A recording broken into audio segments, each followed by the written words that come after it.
Investment advisory services offered through Alpha Star Capital Management, LLC, an SEC-registered investment advisor. Alpha Star Capital Management, LLC, and SWAN-Capital are independent entities.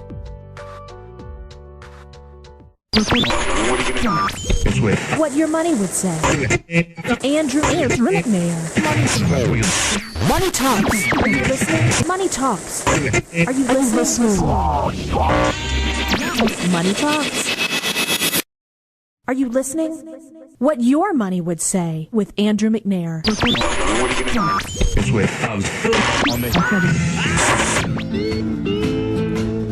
We're live here on What Your Money Would Say. I'm your host, Andrew McNair. And for the next 30 minutes, every Saturday from 12:30 to 1 o'clock, we'll be taking financial chickens and making them financial swans. Because we believe as a retiree, you deserve to sleep well at night. And there's a topic that I find that leaves a lot of retirees staying up at night. And that is Alzheimer's disease and dementia-related diseases. You know, they may have seen a loved one decay. And it's such a terrible disease, Alzheimer's. It's a disease that, decreases the cognitive abilities of a loved one, just leaving the shell of that once loved one. And it's one of those things where, you see someone else suffering with that disease and you want to prepare yourself and prepare your family so that you can sleep well at night in case that ever happens to you. And in today's show, I'm excited to bring on Dr. Dennis Mayeaux, who's a college professor at the FSU College of Medicine and also a family practitioner.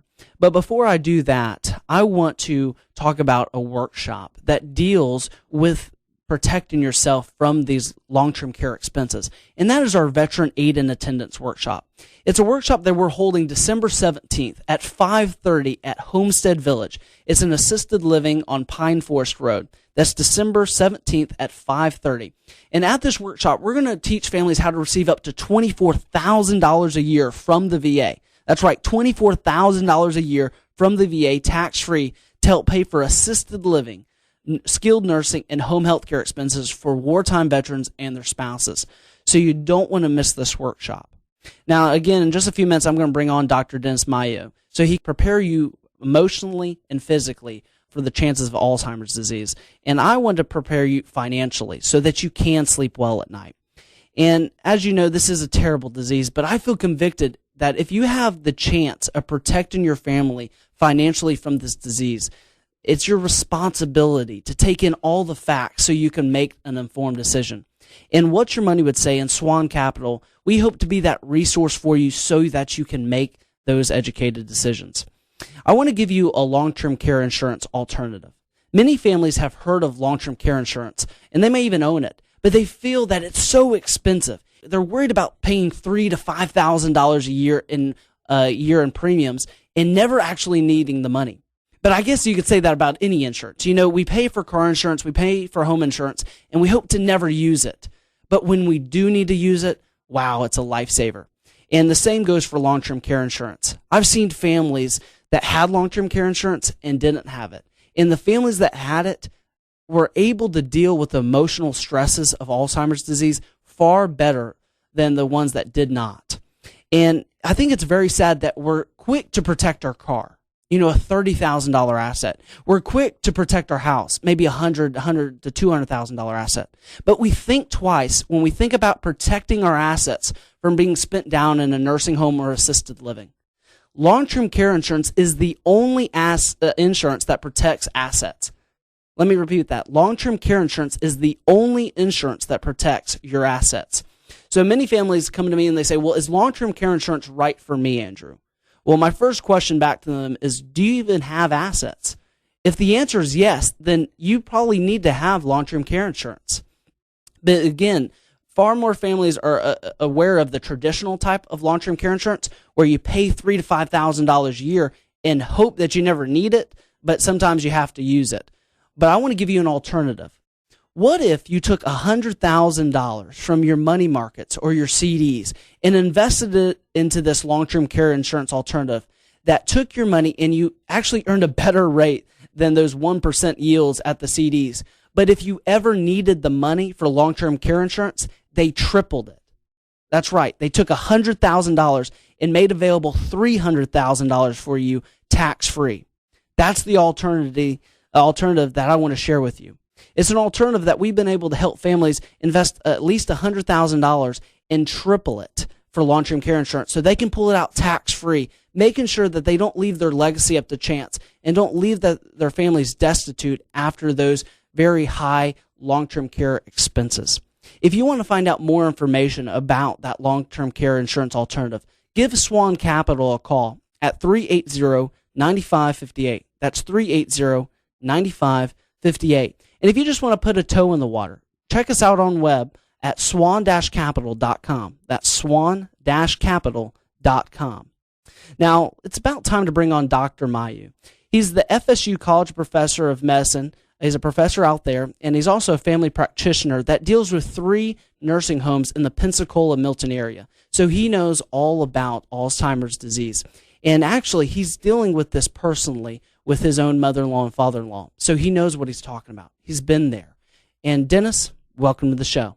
Thank you. Glad to be here.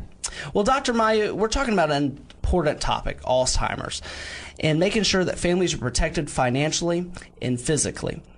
Can you share with families a little bit about yourself and your experience with this disease? I've been practicing medicine for over 30 years in the Milton area and been teaching with Florida State for over a decade now. In my own practice, one of the primary duties I have is dealing with 3 long-term care facilities, and I have quite a few patients in those facilities. Which facilities? There are 3 nursing homes or skilled nursing facilities in Milton.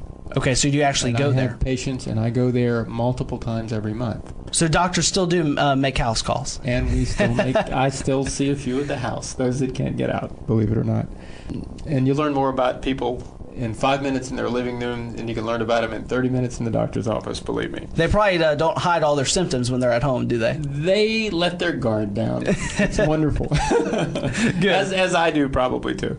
Visiting these nursing homes for over 30 years. Wow. And have been taking care of individuals in these facilities and had people for decades. As patients? As patients. Wow. In those facilities. So you've seen them age and you've probably seen them suffer with Alzheimer's over a period of time. I've taken care of caregivers who are now the patients with Alzheimer's. Wow. So you've seen it kind of go full circle. I've taken care of their mothers and their fathers, and now I'm taking care of them. You also are dedicated to the education of the future of your field. Being the associate professor of the FSU, the College of Medicine, share with families a little bit about your job and roles there. One of the things and one of the missions of the Florida State College of Medicine that's unique to any other school in the country is one of our mission statements involves geriatric care of the elderly, and care of the underserved. I'm sure that's kind of unique. It is unique. If you look at every mission statement of most of the other medical schools in the country, they have wonderful statements like saving the world. and world peace. And world peace. But at Florida State, it's really about taking care of you. And we want to teach our students from the ground up. And the people that need you most, the elderly, the underserved, the rural communities, that's what our mission statement says, and it's in print. We focus with our students on those goals. Well, I appreciate your dedication to educate in the future. And you brought up a good point about the future needs to include geriatrics in it because it's a growing problem in America. And I want to share with the audience a couple statistics that I think are just startling. It says Alzheimer's disease is the 6th leading reason for death in America. So the 6th, it's up there with car accidents, cancer. It's affecting a lot of families. And 1 in 3 seniors will die with a dementia-related disease. So that's 33% of seniors. It's a lot of people. That's true, and we know that, but at the same time it surprises a lot of people who have never looked at those numbers. And many times, until they've met a loved one that suffered with it, it doesn't really click, does it? You begin to understand once you deal with it on a daily basis. You've dealt with this professionally and personally, correct, Dr. Mayeaux? Yes, absolutely, in my own family also. Your parents or your... My wife's parents, and are having difficulty right now. And we're dealing with in-home care and skilled nursing care at the same time as we speak today. And we're revolving our holiday weekend this weekend around who's going to be where and be caring for who at what time. Well, I hate to hear that, but I'm sure it helps to have someone in the field. My wife really wears the crown. She is amazing. I've met her. She is amazing, and she seems to go all the time and doing all the right things for the right people for the right reasons. It's a rare individual that can do that. A great person. He talked about skilled nursing and home health care. I want to share with you and bring that to life to you, what that could mean financially. These figures are taken from a study that looks over the nationwide average of a skilled nursing in nursing homes. A private room today, and this is 2012, so it's actually increased, was $87,000, which is $239 a day. And from personal experience, if you're in Pensacola or the Escambia County, Baldwin County area, you're looking at least probably $225 a day for skilled nursing or more. Assisted living, $41,000 a year. That's $115 a day. You probably have seen this sometimes, Dr. Mayeaux. Many families say, well, that sounds expensive, but I'm not going to pay for that. Isn't Medicare going to pay for that? Absolutely not. Medicare does not pay for long-term care, and that's a misconception. Medicare will pay for short-term rehab. In other words, if you broke your hip and you need a few weeks of physical therapy to get back on your feet so you can care for yourself, Medicare will pay for that care in a skilled nursing facility or nursing home for up to 20 days. Now, they'll pay another 80 days per year, but but you pay a copay of 20% of what is a very large number. Absolutely. So no, and 20 days is not many. That's 2 weeks. 20 days goes fast. 20 days goes fast, and individuals keep thinking, well, doesn't Medicare? But no, that is the only thing Medicare pays for. And Obamacare is not going to save you. That was actually taken out. They talked about addressing some of these long-term care issues, but they backed up very quickly because how expensive it is. It's incredibly expensive. The only way to have federal or state assistance with long-term care is through Medicaid. It will pay for long-term care, but you have to qualify for Medicaid. Which means you have to go broke. You have to have zero assets, basically. Mm-hmm. I say that tongue-in-cheek because there are some qualifiers there. Right. But basically, you have to have exhausted all your resources. Which no one wants to do because that's their legacy. No one wants to do. And once you do that, then you qualify for Medicaid, and then they will pick up long-term care. And we're going to talk about other ways you can protect yourself financially through long-term care. But I want to kind of go back and talk about Alzheimer's. What is Alzheimer's, Dr. Mayeaux? Well, Alzheimer's is one of many types of dementia. Dementia in general is when we talk about a decline in your cognitive function, your ability to think, and when that decline gets to the point where it's interfering with your ability to function every day, we call that dementia. Dementia is a big word. It's like saying automobile. It's like saying vehicle. Right. Now, if you go out on the road, most vehicles, well, with the exception of Northwest Florida, most vehicles are car. There are some trucks, there are some vans, but by and large, if you say car and vehicle, they're almost interchangeable, but at the same time, there are some other vehicles out there.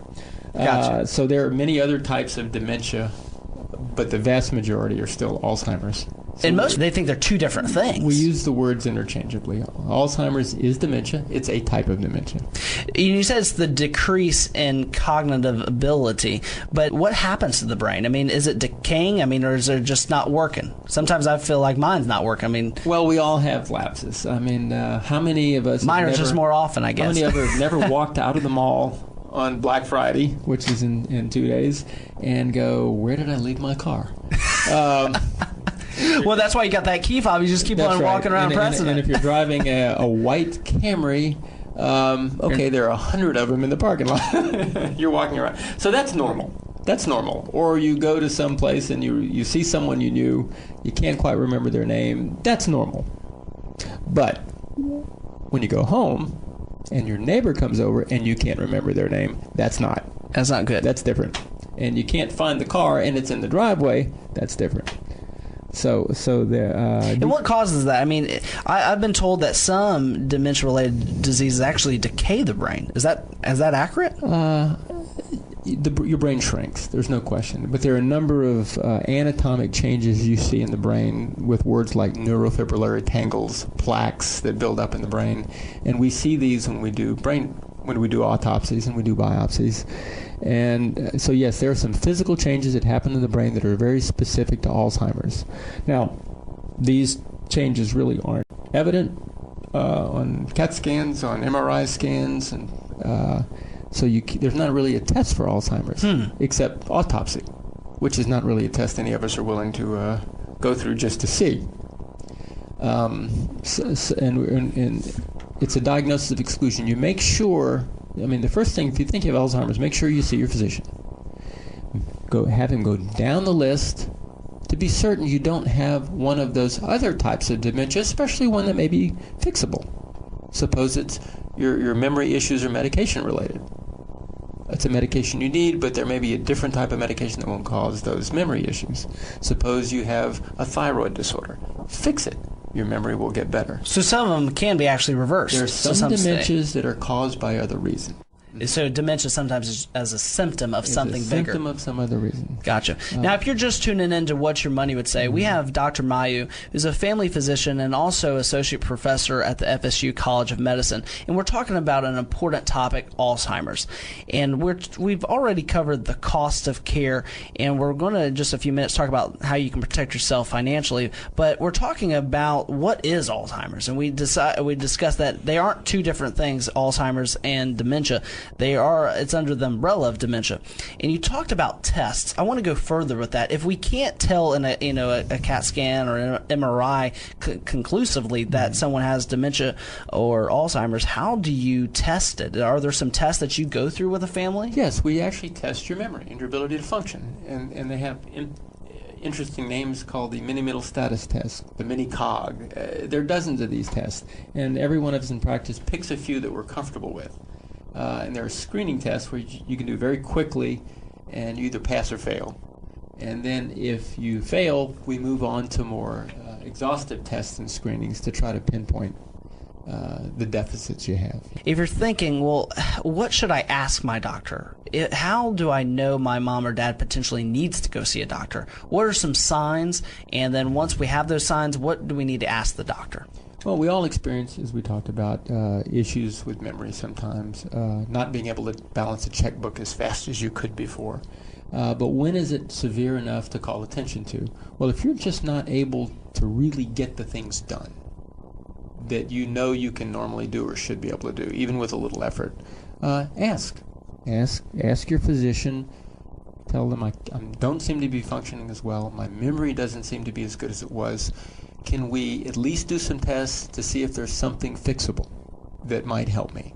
And yes, there are. We can look for those fixable things. We can look for those other types of dementia that may have some treatment. But if all that fails and over time the symptoms progress in a fashion consistent with Alzheimer's, then we acknowledge that that's what we have. As a caregiver, as a child of someone that has Alzheimer's or dementia, when you find out that someone's get diagnosed with this, you have a few options. To look at assisted living, to look at skilled nursing, or you have the other avenue of going to home health care. From a doctor's standpoint, how do you weigh the pros and cons, and how do you draw the lines if you decide to go down that caregiver route? Well, first off, it's different with every family and every situation. If you want to speak generically, keeping a person in their own home in a familiar environment, and when I say familiar, don't even move the couch. Keep everything where it's normally kept. That person can function pretty well on a day-to-day basis much longer as the disease progresses than they could in a foreign environment. Changing homes to a different house. Because that's hard for anybody. It's hard. Let's face it. But when you're suffering with cognitive abilities, that just ramps it up. Look, when they change the groceries in the grocery store to a different aisle, I have trouble. But so no, keep the pots in the same drawer, keep the plates in the same shelf. And a person, even as their dementia progresses, if they're very familiar with that, it becomes sort of a routine kind of thing. They can continue to function and do the little things they need to do every day for maybe a year, 2, 3 years longer than they would have been able to if you change environments. It can really extend your life.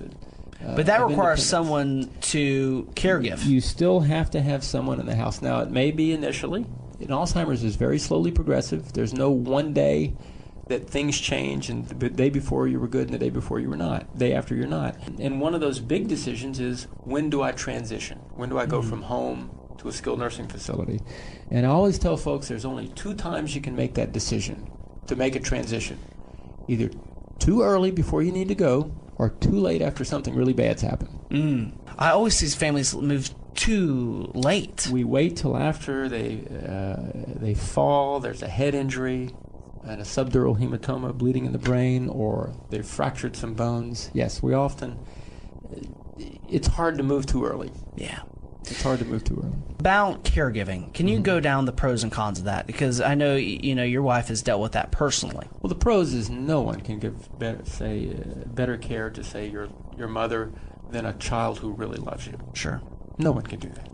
No one can come even close to giving that kind of affection and attention. It's hard to match that love. It's not. It's instinctively. It's not matchable. It's not just not hard to match. It's impossible. Matchable. Yeah. So the pros of home care are, you get something that can't be had anywhere else. Right. No question. The pros of institutional care are, you have much greater variety of professional resources available to handle all those little things that can happen. People that are skilled versus you might have love, but you have no skill. Yeah, even though you try hard to develop those skills, they're just it takes a lifetime to develop those. And so you have all the technical needs met in an institution, and the people there do care, and they do love the people they take care of. It's not the same. And sometimes people have high expectations too. If you're the daughter and you're going in to watch them take care of your mother, you expect them to love her as much as you do. I would like that to happen in a perfect world. In utopia, it would. But no, they have a lot of other responsibilities too, and they have their own families they're dealing with. So, and they may be going home to doing elder care themselves. Of course, they don't share that with you. So yes, there's pros of being in the institution. There's pros of being at home. Talk about the cons of caregiving, because you've seen sometimes those late nights that your wife has dealt with. You burn out. Sometimes you'll see your loved one just sitting there, holding their head down, going, I'm broken, I can't do this another day. And they've exhausted themselves emotionally, physically. And at that time you have to make a decision. Do we just need a break? Do we need a permanent transition?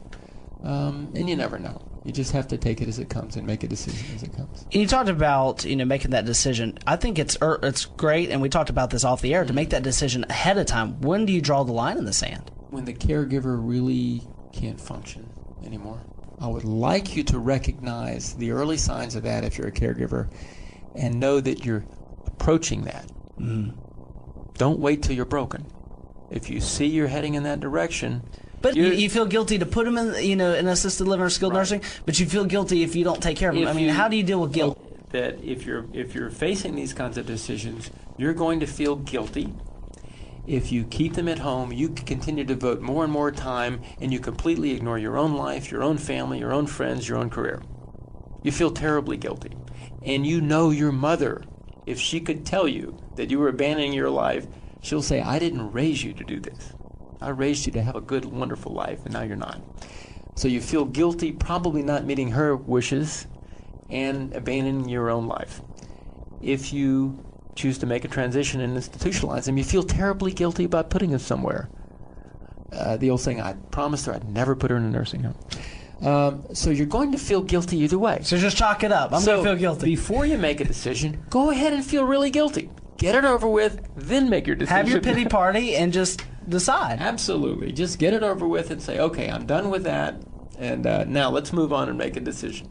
I think that's really wise. I mean, if you're just tuning in to What Your Money Would Say, I have Dr. Mayeaux, who's a family physician and associate professor with the FSU College of Medicine, and we're talking about Alzheimer's and making sure that you draw the line in the sand. If you decide, I'm going to caregive for my parent, or no, I'm actually going to place them with some skilled individuals at a skilled nursing or assisted living, that you need to draw the line in the sand, weigh the pros and cons, decide that, I'm going to feel guilty regardless of the decision I make. I'm not going to feel 100% of any decision I make, but make a decision and go with it. Absolutely. Back to the financial cost. Because, again, so many families are not prepared financially. Do you find that most families have enough long-term care insurance or assets to pay for these kind of expenses? Oh, no, very, very few do. Very few do. It would be nice if everyone was able to prepare for mom to be in an institution for 4 years during her terminal years, declining years with Alzheimer's, but now you're talking $400,000. Most of us just don't take $400,000 and put it aside and just leave it there, knowing we might have to self-insure someday. That would be very unusual. I do not see that on a routine basis. And I want to give families an option, because that's what, again, I share with my clients is you should enjoy the pleasures of retirement. I should take into consideration the responsibilities of your retirement. And here are the options. I want to talk about highlight a really great option that's been able to help families, and that is a long-term care insurance product that if you make $100,000 deposit to this investment, you can get 3 times the earnings for long-term care expenses and pull it out tax-free. So many families are used to long-term care insurance, the traditional long-term care insurance, where they pay in every year. But there's also alternatives called their asset-based long-term care insurance products. So if you're interested and you say, Andrew, well, you're saying that I can earn 1% on my investment, and if I need long-term care insurance expenses, I need to pay for those, I can pull out 3 times the amount I pulled in? Absolutely correct. And you can call SWAN-Capital at 380-9558. That's 380-9558. So if you're just tuning in to What Your Money Would Say, we're talking about Alzheimer's, and we have Dr. Mayeaux on. I want to talk about Alzheimer's from the standpoint of protecting and preventing Alzheimer's. Mm-hmm. If you're in your 50s and 60s... Well, what we all really want is somebody to just point to a bottle of pills and I take one a day and I won't get Alzheimer's. Unfortunately, that's just not the case. Mm-hmm. There are what I call the grandmother rules. And honestly, through all the research we've done, the things that keep standing out and popping up over and over again as protective for Alzheimer's are good diet, healthy diet, exercise, staying mentally acute and challenging yourself mentally on a daily basis, and to a certain, in avoiding things that can harm you, drugs you don't need, medications you shouldn't be taking, alcohol, tobacco. And if you start thinking about it, I call these the grandmother rules. Why? I walked around the country and the world, and in 200 different languages, I asked grandmothers what I needed to do to live a long, healthy life. Probably in 200 different languages, they're going to tell me, don't drink, don't smoke, get a good night's sleep, exercise every day, and eat your vegetables. It's true. And every time we do another $5 million study at Harvard or Johns Hopkins, we look at the data, and years down the road, we say, well, let's see. Don't drink, don't smoke, eat your vegetables, get a good night's sleep. We keep pointing out the obvious over and over again. Same rules, and by golly, we actually have gone overboard in proving that those are accurate over the last decade or so. And I have to chuckle every time I think about it, because every grandmom in the world, every time she watches some new CNN or Fox News report about some protective basis for Alzheimer's, she'll put her nose in the end of her glasses and go, I do that. Now, just what's funny, though, is we don't always listen to mom and dad or our Well, we grandparents. didn't when we were 16. And some things don't change? And probably not at 25. And then when we're 60, we look back and go, I should have listened to mom. Yes, that's pretty common. If you're just tuning in to What Your Money Would Say, I have Dr. Mayeaux, and we're talking about Alzheimer's. We talked about ways to prevent potentially Alzheimer's disease, either for you or a loved one. We also talked about the statistics and how startling it is for families that don't know that Alzheimer's, it's all around you. There's so many families affected by this, and you want to make sure that you're protected financially and also protected physically by protecting your body. We talked about the cost of care. It's startling to think that assisted living can be anywhere from $40,000 for assisted living all the way up to skilled nursing at $80,000 a year. And that's mind-boggling to think about it. And we talked about that Medicare or Obamacare is not going to save you from those expenses. You need to prepare for yourself financially. And Dr. Mayeaux, you've seen that many families don't do that. It's not typically done, no.